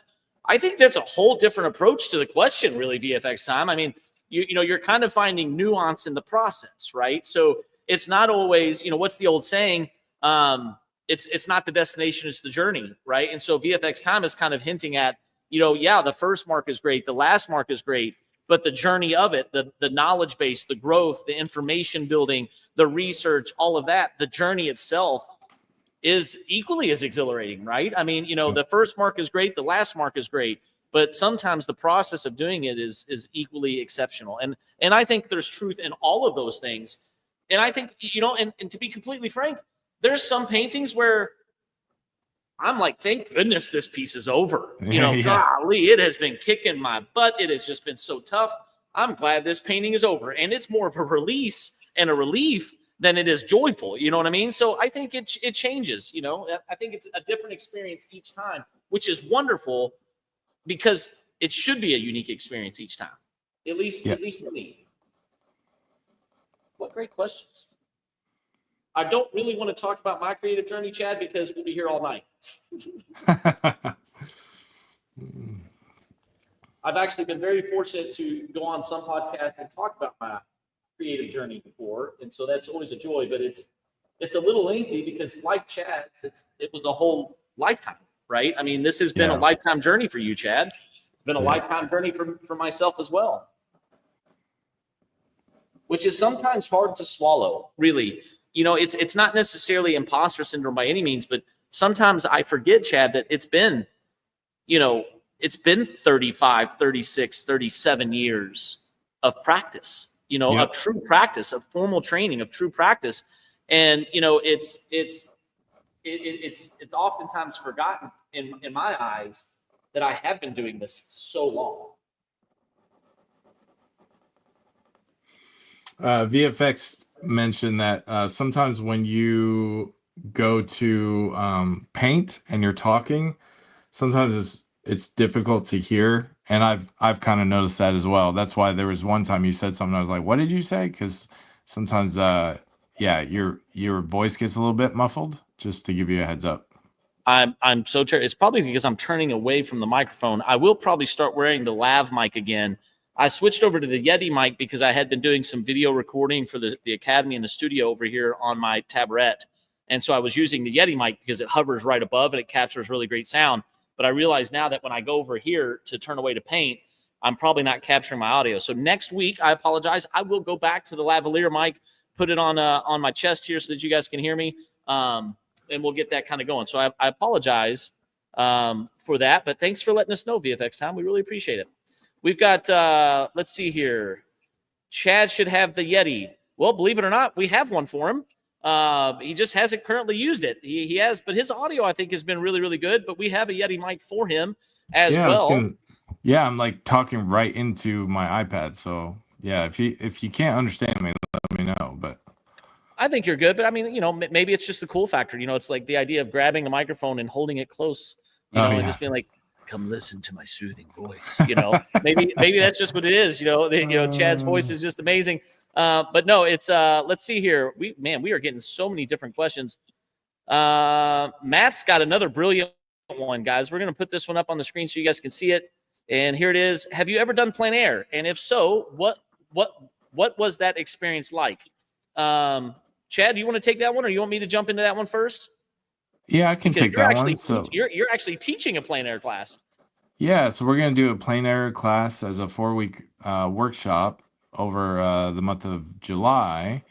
And I've done some plein air. I would like to do more, so I'm excited about doing this class to have the opportunity to get some more done. But I really enjoy it. I think the biggest challenge in plein air for me is composition, because you're basically looking at this landscape in front of you, and you've got to figure out where the border is of what you're going to draw, and where the elements are going to be on your picture page. And of course there are tools that you can use to kind of help you with that. You can actually make little viewfinder frames and things like that to find the composition that you want and that sort of thing. But overall, I really do enjoy plein air. I've not done a ton like where there's public involved, so that I usually try to find a little secluded spot, just out of my own self-consciousness or whatever. But yeah, so I like to do that more just because I think, especially if you do it out in public, I think most people are very respectful and would love to see you work and that kind of thing. And it just takes a little bit of it's like getting on a live stream like we're doing now and drawing in front of people. You just have to kind of get over yourself a little bit and not worry about making mistakes and that sort of thing. I think that's what makes a lot of people freeze when it comes to plein air work, because they're afraid of people watching them draw. That can stress out a lot of people. But at the same time, I think there's a beauty about going out and drawing, like the old school masters did. They would go out and draw, and that's where they would get a lot of their studies from. And I think there's something to be said about that. I mean, one of the challenges, yeah, and I fail at this all the time. I sit there and I think, if you're waiting for something or whatever, sitting in the car, or if you're walking or whatever, instead of getting out your phone, what if you got out a sketchbook and just sketch things around you? You don't have to make this like amazing composition every single time, or you could work on a composition. You could do little thumbnails as you're looking around and play around with different ways of arranging things that you see, So I think plein air is a huge, amazing tool to improve your drawing skill, your composition skill, your sketching skill, all of those things. Especially, if you're sitting there drawing people walking by, none of them are going to stand still for very long. So that's a beautiful way to work on gesture drawing, capturing form and motion, those kind of things. So yeah, I highly recommend plein air drawing. And I'm definitely looking forward to our workshop coming up where we can do that together. I think you hit the nail on the head on so many points, and I went ahead and threw it up there because, I joke quite a bit, but Chad is incredibly humble, and that's one of the great things. That's why we can call him the humble wizard, because it's teasing and it's joking, but it's also very true, and incredibly full of knowledge and wisdom and guidance, and mentorship, and it's just a joy, and that's why we like to play on words. And VFX, we love that you kind of came up with that and coined it. It was a wonderful, poignant statement. I think it was great, But it's one of those things where I think plein air. I was very fortunate to study at the Savannah College of Art and Design, which is a very historical city, Chad, right? Mm-hmm. And so being able to sit out in the courtyards and the park there and some of the areas, it was just exhilarating to be able to paint and draw live in that environment, right? I mean, it's just so beautiful. The weather was so nice. So I didn't start doing plein air until college, really. I did a little bit here locally as a high school student, specifically at the local zoo. I would go and draw, a lot of animals live at the zoo, which was exceptional. We had some parks here that I would go and do a lot of trees. I would draw a lot of trees. I, too, have not done a lot of figure drawing, plein air live, right? I know there's a lot of artists who, do exceptionally well at that. That has not been one of the things, but I also don't really have a desire to do that, if that makes sense. That's not something that really calls to me. I should probably practice and do more of that. But I too am excited for this plein air class. If I wasn't teaching so much, I'd be right out there with you, because I think it is exhilarating and I think it grows your skill sets tremendously. And I'm excited for all of our students. If you're wondering what class to take this July, if you're one of our students watching, I think that plein air class is going to be very well received. It may be a little hot, a little warm. We're doing it early in the day, so hopefully it's not going to be too crazy. But I'm really, really excited for that class for our academy and our studio. So super grateful for that. We've got a Stabby's back. Stabby, welcome back. Great to see you. Well, as I read this, I feel like I should tone it down a little bit. Having a not so good art day, but glad you guys are live. It's nice to draw along. Well, hopefully that not so good art day turns around for you. And sometimes all it takes, Stabby, is one good little drawing, one good little mark. Just find that one little nugget, right? That one little thing that you go, yeah, that's good, right? And because sometimes it doesn't happen, but try to find that one little golden nugget from your sketches, from your drawing, and maybe that can turn your art day around. I'm so sorry you're not having a not so good art day. Hopefully it switches around a little for you. Chad, what do you do? What do you do when you're not having a very good art day? Do you just kind of give up and walk away, which is sometimes all right? Or what do you do when it's not going the way you plan? Yeah, I mean, exactly that. I mean, sometimes I'll just take a break from it if it's just all I'm doing is getting frustrated. Sometimes I just need to, look at something else or try some, if I'm working on a particular drawing, it's not working very well, I'll either go to a different area in the drawing, or I'll just go to a different drawing altogether, or I'll just go do something else and then come back to it.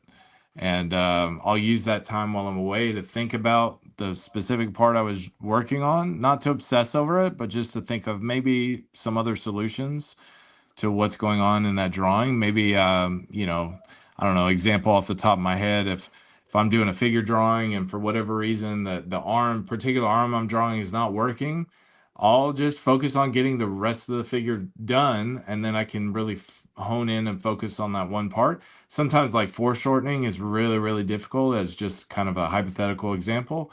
So if you have an arm that's not working out, you've drawn it 100 times. Sometimes I'll go do something else, come back and draw it 100 more times until I can get it. It very rarely will I just completely abandon something. If there's something that's not working, I will try to work through and maybe sketch out some other ideas to see if I can get it where it needs to be. But I do have those drawings. There's been some drawings that I've not seen the light of day because I just, for whatever reason, just can't get it to work. But yeah, don't I wouldn't put the pressure on yourself to have a good day every single day. I think it's normal for every artist to have those days where you just cannot seem to draw a straight line to save your life. And it's just the reality of how your mind and hand works. It's just, yeah, it's just part of the journey as an artist. I would agree. I think actually, I want to say it was like maybe episode 12 or 13, Chad. We actually had a great question of, what happens when you're having artist block? It's kind of the same thing, right? I mean, Yeah. sometimes when you're having artist block, sometimes it's kind of that same thing. And, don't beat yourself up. I think in that episode I talked about sometimes I'll switch it up. If I'm struggling with the painting, I'll go and write for a little bit, right? Write some poetry, work on the novels, something that's creative but different, right? And I think what Chad had said too is very poignant in the sense of everybody goes through that, right? I think as artists, sometimes we get very internal, Chad, and it's like, man, why can't I create? Why can't I get this right? And you forget that everybody has challenges. This is hard stuff. Creating is hard. Creating good artwork is hard. Creating art that has emotion, like we were talking about with, some of the other individuals this evening, it is tough, And so don't beat yourself up too much. Either find that little gold nugget, or maybe that gold nugget comes tomorrow, or maybe it comes the next day. So don't beat yourself up too much. Have fun with it.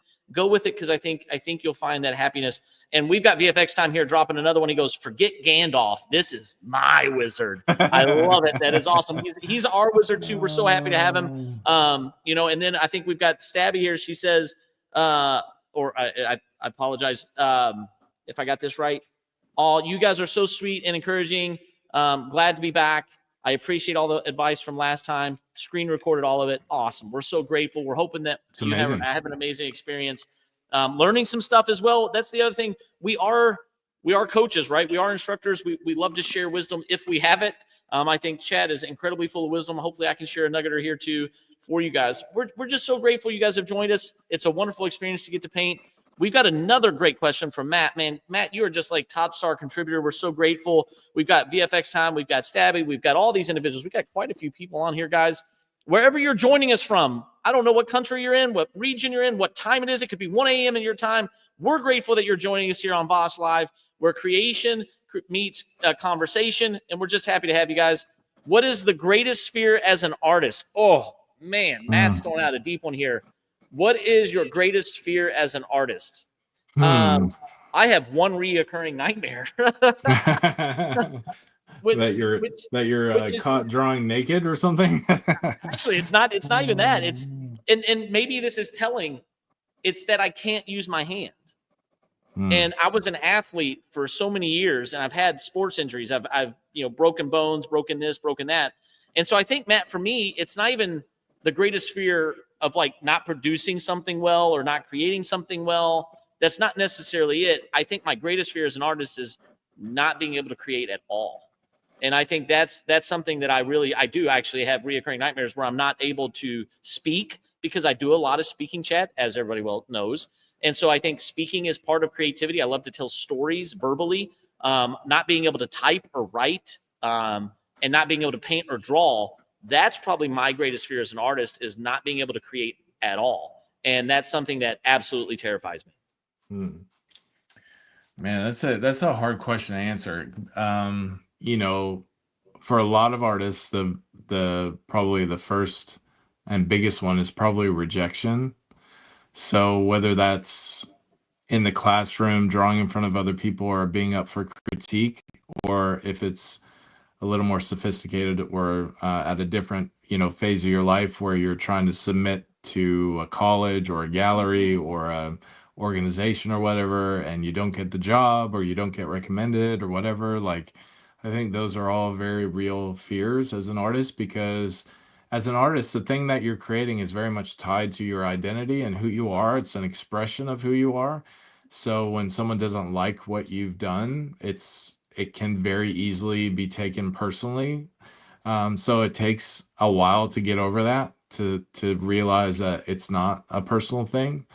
I keep thinking, and this is really not that related, but my wife and I have this discussion all the time, because as I deal with, childhood things or just my own personal things, sometimes she'll say something and I'll take it personally. And she's like, I didn't mean it that way, and I'll realize, well, I took it that way because I've got my own personal baggage that I'm working through. And that's the same as an artist. You take things sometimes the wrong way that was never intended to be personally against you. So for example, I think practically speaking, you might submit a portfolio or a work of art for a particular job, and you might get rejected or turned away, and it might not be anything personal. It might not even be the art. You may have the best artwork that's submitted, but the particular job they're looking for, they might be looking for a style that's not yours. So you can't, and I'm speaking to myself on this because I do wrestle with this as well. So you have to remember that it's not a personal thing. So I think, so I think rejection is a big one. I think failure is a big one for a lot of artists. Obscurity is probably another one that's for a lot of people. But if I had to think, like, for myself, what my biggest fear is, I'll have to think about that one. It's not that I don't have any fear. It's just a lot of the fears that I used to have, I have kind of gotten over. Like, for example, the fear of drawing in front of other people and making mistakes. Like, you just learn to get over that. Or, like, I think fear of failure is probably still one that I wrestle with. Like, I've never won an art contest. I've never Really? I've I never find that so ever. hard. I did not know that. I find that so hard to believe. Yeah, I've never, that to the point now where I don't ever submit, because I always know they're gonna pick the one that they always pick is the one I'm like, are you kidding me? That's the one Yeah. you picked? Yeah. Like, and it's not even a personal, it probably is a pride thing, but I'll just look at it, I'm like, they always pick the weirdest one. I don't get it. But either way, so so that's probably a big one for me, is just fear of failure. So I do have that I still work through. But yeah, I've even thought, like, fear of obscurity. I wrestle with that from time to time, where I think, you do all this work, and then what happens if your name never is, if your name is forgotten or you're never recognized. But I sit there and I was thinking about it the other day. Like, I love to draw realistic, like, figure drawing and portraits and those kind of things. And I think there's thousands of other artists that are just as good or even better than I am, who, and so you just think, like, it's easy to get down on yourself, and you think, well, what's the point of drawing? There's, so many other artists that could do it better than I could. Why should I draw? And that's where you have to, like, for me, I have to go back to my own personal, like, theological beliefs about why I'm an artist. I mean, philosophical, if you're not into theology or whatever, but you've got to think through your own worldview and your own motivations and purposes of why you're doing what you're doing. Yep. That, once again, is the very long answer to that question. Which we are very good at. If you guys don't know, it's often joked that this live stream should have a new title, not VAAS Live, but the long answer is, which we might have to do that. But no, I think it's valuable. We've got some additional comments here. VFX Time is kind of lamenting the idea that, a lot of really great artists never win anything, or they're not recognized or valued until afterwards, right? Which we've discussed in previous episodes as well. And I'm sure it'll be a constant discussion that we have, because there's a shame to that, right? But there's also a factor in that and some of these different times. So VFX Time, I think you have some very valid points there. Some of the greatest artists never won anything, right? And that's okay. We do have another really deep question. Man, this has just been an amazing night so far, guys. Thank you all so much. You guys are spectacular. Have you ever felt sad or stressed and decided to draw? What did you have drawing in that moment? And I think the answer is yes, and lots of things. And it's just a variety of things. It's interesting to me because not only is art something I love to do, deep pixel AI art it's also something I have to do, if that makes sense. And I have to do it for my own psychological benefit, because in those moments when I'm depressed, if I just sit there and stew, if I don't get it out in some form or fashion, it's not healthy for me, right? And a lot of times it helps me process what I'm going through, right? There's a reason why, we're looking at bringing on a team member, Chad, you and I have discussed this, that does art therapy, because inherently art is somewhat therapeutic, right? There's a reason why they utilize it in trauma therapy and in grief counseling. There's a reason why they use it in child therapy, because it is incredibly beneficial. And I think it's absolutely spectacular that it can help you through it. I honestly have done it so much. I don't think I could isolate one, Chad. I don't think I could isolate one instance of recalling exactly what that is. But I think it is something that, yes, again, long answer short, yes, it is 100% something that has happened, and I've done a ton of it. Yeah, I think for me, yes, I've gone through seasons where I've been excessively sad or stressed or whatever. And I typically will draw more abstract work in that time. Some of my abstract work looks mathematical, they're diagrammatic in the way that they look. I love the way math looks. I don't understand it very well. I'm not a great mathematician. I never really excelled in that subject, but I do love the way math looks. And so if I get in those seasons, I'll do a lot of that kind of drawing, just because, and maybe this is self-preservation, I'm able to express things that people won't understand when they look at it. So I can put things in there that are deeply personal that no one will know, which is actually something I've never realized till I just said it right now. So that's interesting. But so I like the facade. It's not really a facade, but I like the... Do what now? The safety, perhaps? The safety of being able to work in that? I think it's both the safety and the mystery at the same time. I like the idea that someone can look at something and not understand it immediately and need the artist to interpret it for them. And part of that is a rebellion against kind of our postmodern age, where the viewer is the one that determines what things mean. And I'm like, no, I'm the artist. I determine what it means. Sure. And so I like to do things kind of in code, so you're not able to know what it means unless you talk to me about it. So that's where if I get sad and everything, I get a little bit rebellious and no, I'm going to stick it to all these postmodernists and do my own thing. And but then it also lets me communicate some personal stuff without being vulnerable, which is probably not the best, but that's how I handle it. So yep. We've got Matt, who's given us a new title for the episode. It should be called VAAS Live, long answer short. And I think that's probably that's spot on. I think that's pretty good. I think that's pretty brilliant, Matt. Very, very nice. We might end up using that. Yeah, I would do that. I like it. I like it too. We've used the Humble Wizard. We like that one a lot. VFX I know. Time. That's brilliant. That's why that's what I was just thinking. Yeah. What a wonderful community. We're so grateful for you guys. It's so much fun. And Chad, I teach, a number of classes. I just love the fact that we get to paint together. Even though you're in your home studio and I'm here at the academy, it's just so much fun that we get to create together at the same time, right? I was telling somebody it was so nice, to have that studio mate, right? To have have that other creator that you can bounce ideas off of and look. And that's what this is, guys. You know, we're so grateful, and we hope that you're creating with us, because it is like having a community right in your own backyard. Oh, for sure. Yeah, there's something that is unique and special to being able to sit and draw together, even if it's like you said through this technology where you can bounce ideas off of each other or encourage each other, or just to be there doing the same thing together. I think is a lot of fun. Yep.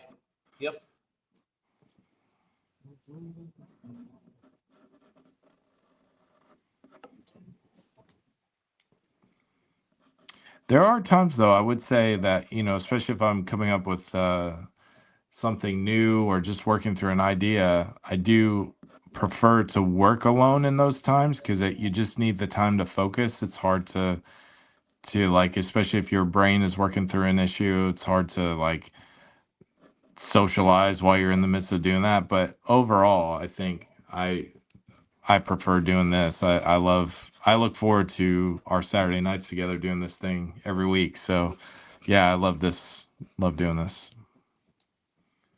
Well, I think it's funny, you know, we were talking about, like, you know, our creative journeys. My creative journey has been one pretty surrounded by other artists, right? You know, I was formally trained from a very early age in group settings. And so I've known, like, I think I've probably created in group settings more than I've created in isolation, if that makes sense. And Yeah. so for me, it's a comfort. It's a comfort to be surrounded by other artists. I think oftentimes, you know, I get a little depressed as a creator, not depressed in the sense of like severe depression, but as a creator of art when I'm not around others, because I've been so used to being around other artists and seeing it. And that's, you know, maybe that's one of the great joys of opening, you know, VAAS, is that it is a home for people to get to experience it that maybe normally don't. You know, you can Mhm. create in isolation. There's nothing wrong with that at all whatsoever. You know, Thomas loves making that statement. Like, if you want to create in isolation, that's great, but you don't have to. And so you can pick and choose when you want to work in isolation and when you want to work and be around others. And that's the beauty of our contemporary world. You know, you and I talked a lot about, you know, in historical times, the access to different artists across the globe wasn't really as easy, right? So Yeah. you weren't exposed. You didn't have the resources.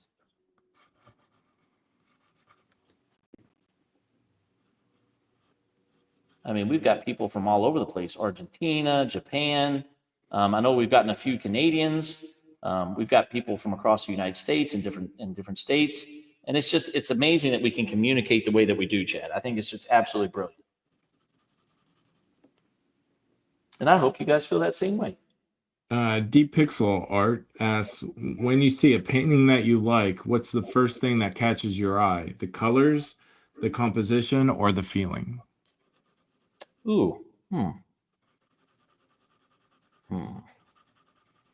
I'm gonna say, for me, probably the feeling of it. And the reason why I say that is because I've seen plenty of paintings with amazing colors and amazing composition that I'll just kind of walk by in if you're walking through a museum, especially if you get into that 19th century huge landscapes, they can be incredibly beautiful and have amazing, perspective and composition and all that kind of stuff. But it's not actually one that draws me to it. But then you can have one that has those same elements, but you just feel like you're part of the picture, and it stirs up that whatever it is that you're feeling that day, and that's the one that draws you in. So I'm gonna vote for a feeling. How about you? I'm 100% feeling. I often recall. I love the pre-Raphaelites, Chad. You know, like the Lady of Shalott. Mm-hmm. I'm huge on emotion and story. Or I talk about it, and I'm gonna butcher this again, because you guys, if you haven't watched, I butcher language and names. But Oath of the Harati, you know, I just love that emotion and that capturing in the essence, because I think, as Chad stated, kind of reiterating it, brilliant colors are one thing, but when you achieve a level of emotional connection, that's something that's really special, right? I literally had a student come in the other day that just got back from Europe, and they said they got to see the David for the first time ever, and they found themselves in tears, because they didn't realize what it was to really see it in person. And I thought that was just unbelievably powerful. You know what I mean? Like, to be able to get that from somebody from just seeing that work of art, right? That to me is that emotion, right, Chad? I mean, that's Yep. that's the uniqueness. Lots of creators create, very few people can elicit an emotion from a viewer or from somebody who's interacting. At that point, it's not really just viewing.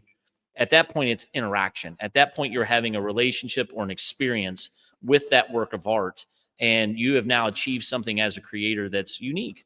And I think that's just unbelievable. I wanted to see it here. VFX Times made a comment here.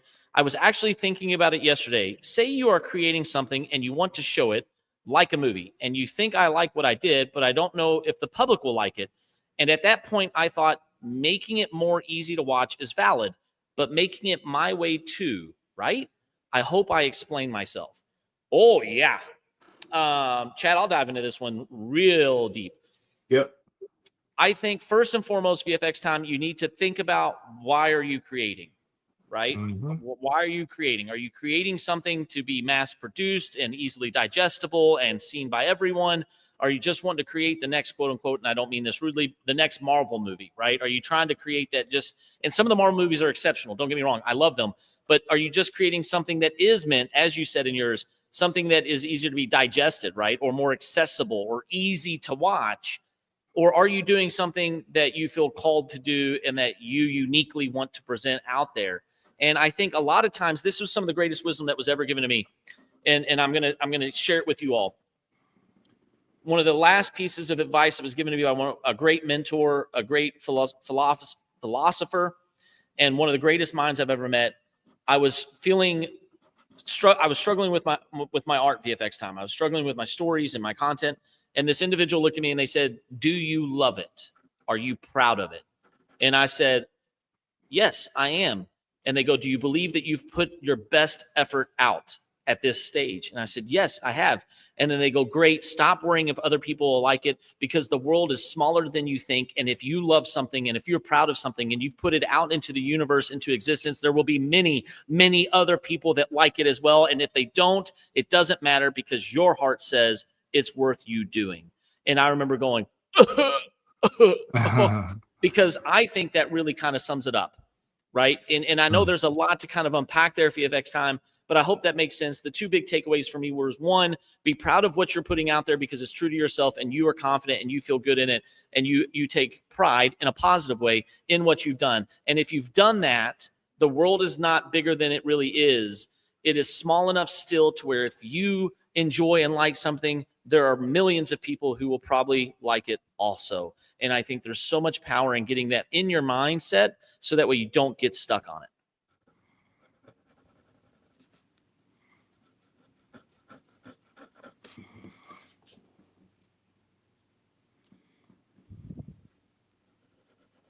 And if you didn't see my legs, because I was drawn by a comic artist who doesn't draw legs, I just stepped down off my soapbox and getting a drink, so that way I don't have to keep pontificating on that. But I'm glad that you feel that way. Martha, thank you so much. Oh, hey, Martha, great to see you. She says, yes, amen. Well, I'm over here preaching, girl. I'm going to town on it. And VFX Time, I'm so grateful that you feel that same way. And there's a lot of different interpretations of that or how you go. But we've got another question here, Chad. I'll let you take this one, brother. It says, okay, is there something you used to struggle drawing, but now it feels easier? What was it? I still want to be an arrogant jerk and say, no, I don't struggle. What are you talking humble about? Wizard. Humble wizard. No, I just draw whatever I want. What are you talking about? Is there something you used to struggle drawing? Yes, everything. So yeah. And now does it feel easier? Yeah, because I practice a lot. But if there was something specific, I would say, yeah, I mean, so like in the comic book, drawing faces can be very difficult for me to draw, which is ironic because I'm working on a page with, let me see, 1, 2, 3, 4, 5, there'll be 6, 7, 8, 9 faces on this. So I'm not saying that drawing these were particularly easy, but they are easier just because I've worked on them for so long and drawn so many faces. One of the things in comic book art that's very difficult is to draw the same looking face over several different panels at different angles with different emotions. That's incredibly difficult to do. And I think part of the reason why artists like Jim Lee, and this is not a shot at him at all, but the reason why his faces all look very similar is because that's a easy, not easy, but that's a tool that you can use to make faces look consistent over the length of a story. If you look at all of his faces, they have a very similar look. If you changed out the hair or changed out the costume, you would see very quickly, oh, that's the same face. It just looks different because it's on a different body. Yeah, exactly. But you have to do that when you're drawing that much and that quickly, you know. So I still struggle with faces, getting them correct in the comic book. Now, when it comes to actually drawing a face and I have a reference, I don't struggle with that as much. Yeah, so that would be a big one. I have to think about some other ones. If I have a picture of something, I can handle that pretty well. But I think faces and hands, I mean, that's the typical answer that most people give, but it is so true. There's a Those two reason why. things, yeah, those two things are so very difficult to do. Yeah, so that'll be my answer for now. I'll have to think more about that. What about you? Oh gosh. I think something actually this is a little strange, I suppose, especially considering how big my schnoz is. I always struggle with noses. I always really struggled with getting noses drawn well on faces. And I think it was the idea because the nose is protruding so much from the face, right? That every time I would draw them, they either look like Gonzo, probably because I was drawing myself so much. If you don't know who Gonzo is, it's the Muppet that has the giant nose.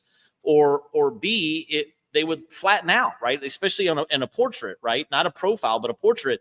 I never felt like I could get the depth correctly on a nose. And it was something that really scared me. And I really really struggled with for many years. And if you want a piece of advice that helped me get easier with that, it was planar analysis. Because the nose, a lot of times you want to outline it, right, Chad? Like early artists, or a lot of times artists, they want to draw outlines. And you have a beautiful class where it's drawing without lines, allowing the values to create form and dimension, correct? Yep. And, and for me, it became planar analysis. It was looking at the different planes of the nose, of the nostril, of the bridge leading into the eye ridge and things like that, into the cheekbones, that really changed my approach to it. And it did get significantly easier because I began to do a lot more of it, as Chad said. And for a while, I did not draw noses because I was intimidated and scared and kind of embarrassed. And then I realized, well, the only way I'm going to get better at it is to take an approach of how I was as an athlete, which is do more of it. I don't like running, but guess what? The more you run, the easier it gets. And so, I really took that to heart and I started doing noses more. And I feel like I've really gotten significantly better and it is significantly easier. So that's great. Why don't you guys tell us, what do you all think? What is something that you've worked on that was a challenge for you and something that has gotten better the more you've worked at it? Or what was the skill? What was the uniqueness that you got? I think if you're struggling with anything on the face, planar analysis will help tremendously. Break it down into multiple planes, figuring out the three-dimensional aspects of it, that will help you so very much. VFX Time says, I wish I could get classes from these masters. Well, hopefully you're learning some stuff from our VAAS live sessions, even if they're long-winded and very breathy. Hopefully you're learning something VFX Time. And we are in the future going to launch some digital assets as well, where people can have some digital classes and some digital courses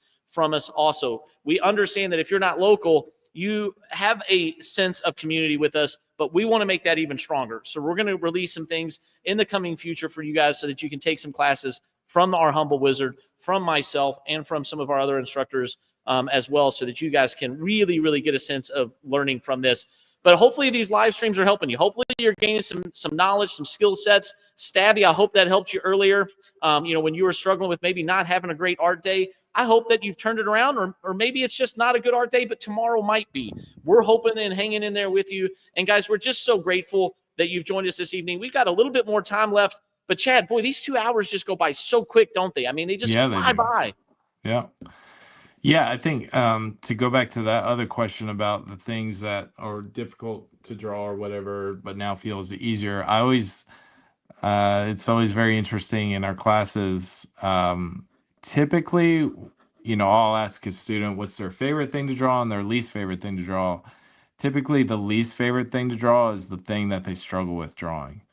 And I always tell them the only way, just like what Seth said, the only way to get over that is practice, practice, practice. And I'm also notorious Yes, you are. as the teacher, when someone says that's not, that there's something they don't like to draw, that's typically what they start drawing. That's what I assign after that point.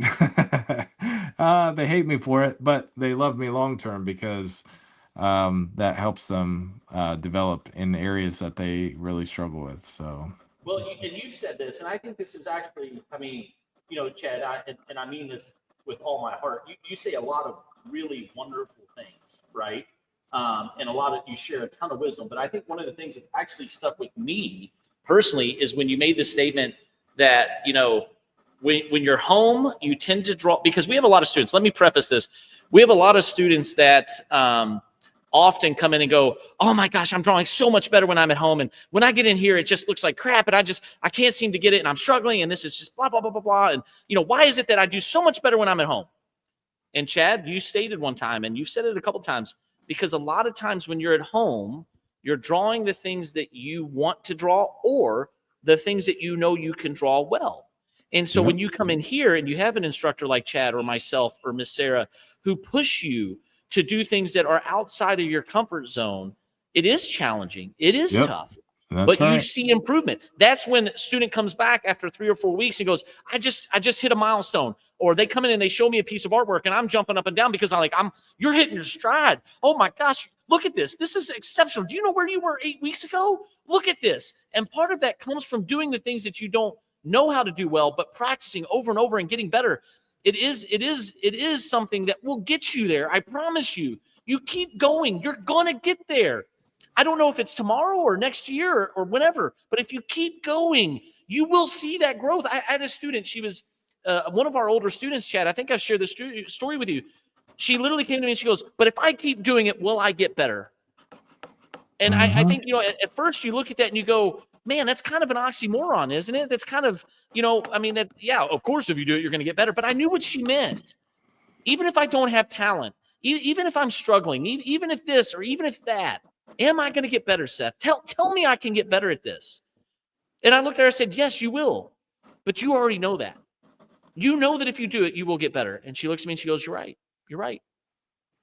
And we have seen the growth in these students over time. And so I'm so grateful. I know I get very, very carried away. VFX Time says, yes, just do it. Matt, he says, I agree with VFX Time. I wish I could live at VAAS. Well, I kind of do. And let me tell you, it's pretty amazing. No, I'm kidding. I think I might put a bet here. No, it is wonderful, but it's wonderful because of you guys.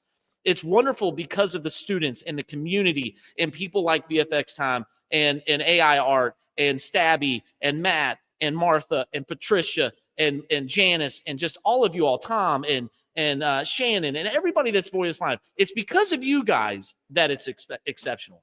This would just be a building with a whole bunch of canvas and art supplies and 2 grumpy old men. And that's really what it would be. Without you all, it's nothing. And so we're so grateful that you guys join us each week. We're so grateful that you guys take lessons and trust us with some of your art instruction. It's a phenomenal journey, Chad, and it's such a good one to be on, buddy. Yeah, I love it. I love it. It's every day that I get to think about, another day of instruction, designing curriculum and thinking about what we're going to, cover that day. I love coming in and getting my classroom set up. I love when students walk in. I try to set it up a little bit different every time just to give them a little sense of expectation. And that's how I feel about the class as well. That expectation of we're about to do something today that you might not have done before, might be a bit challenging, but it might be one of those things that'll change your artistic life. So yeah, I love that. I love that feeling of seeing students be challenged and grow and discover new things. Well, guys, we are already two hours in, which just flies by. VFX says that they are really international. We hope so, because it doesn't matter where you're from, what kind of art you're doing.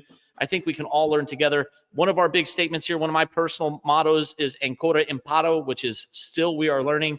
And VFX Time, we hope we get to continue to learn with you next week. I think, Chad, I'm going to have a class next week. I already have some people signed up for a painting exploration, which is absolutely wonderful. So it may be Chad next week, hopefully along with Thomas. Maybe we'll have some additional artists in here, but it's going to be absolutely amazing. We thank you so much for joining us. It's a wonderful experience every single time. Again, I'm Seth Jones. This is Chad Nuss with the Visual Arts Academy in studio, and we will see you next week. But Chad, any last statements, brother? No, you got it. Look forward to seeing you all again soon. We'll see you all then. Take care, and until next time.